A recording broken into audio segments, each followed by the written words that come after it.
Let's talk right now about a story which, look, we talked about foreign aid many, many times over the years, but taxpayers have been funding development projects in parts of the world that are richer than some areas in the UK. This is according to a new report from the Institute of Economic Affairs.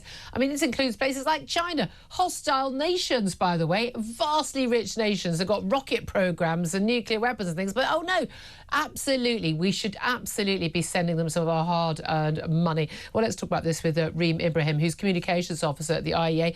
Reem, I mean, these stats are absolutely extraordinary. I mean, tell us how much money is going to these places.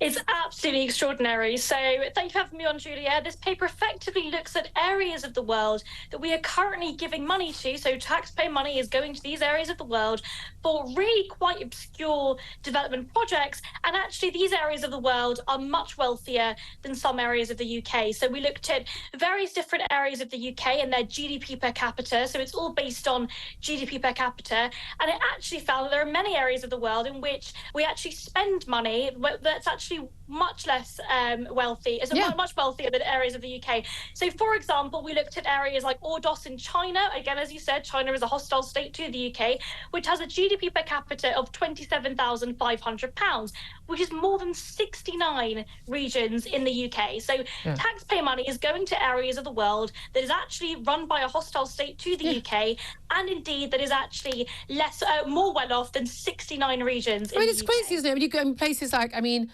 Shanghai in China, Kuala Lumpur in Malaysia. I mean, I've been to Kuala Lumpur. I mean, you know, I'm sure there are some people in need in Kuala Lumpur. I'm rather of the view that the Malaysian government should take care of those people. We're not talking about sending aid to some war-torn part of the world where people are victims of a civil war. They've got no one else to help, nor there's a flood or some sort of, you know, people are starving as a result of a drought. We're talking about kind of functioning Western, industrialised nations, and we're sending money to them. This is, I mean, it's obscene when there are people in our own country in need.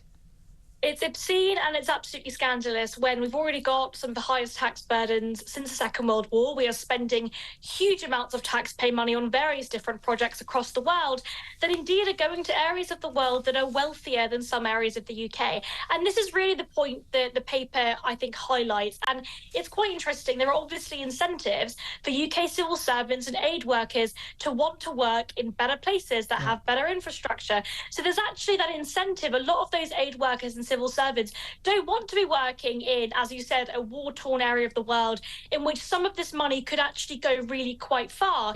They want to be working in safer places with better infrastructure because ultimately they live a more comfortable life. Yeah, but we've also seen money over the years from this aid budget when it was 0.7% of GDP. No, but that's now been, you know, the previous government reduced that and then incorporated it in the international development into the foreign aid, into the foreign office as well. But but there's still huge sums of money going, and a lot of this stuff, it's unaccounted for. It's in countries that are highly corrupt. And in the past, we've had, girl bans, some sort of government's version of the Spice Girls, and we've been spending money on that sort of nonsense. We need to be looking after people in emergencies, getting, water, contraception, basic, vaccinations. We should be concentrating on the basic stuff if a country can't do that. Other than that, if you've got your own rocket project, I think we can safely say you can afford to look after your own people.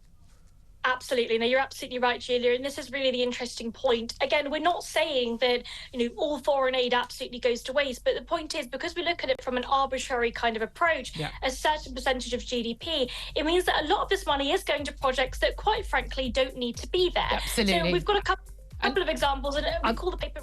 I'm going to have to leave it there. I'm so sorry. We are out of time. So I haven't got time for the examples. But again, there's a few in there, but in that paper. But again, it's worthwhile knowing. It's just it's the idea that our taxes. Oh, I'm sorry. We haven't got money to fix potholes. We haven't got money to give some more investment in cancer survival rates or maternity units in this country. But no, we'll deal with something going on in Kuala Lumpur. It is genuinely insane. I don't know who these idiots are who are running our government over the last God knows how many years.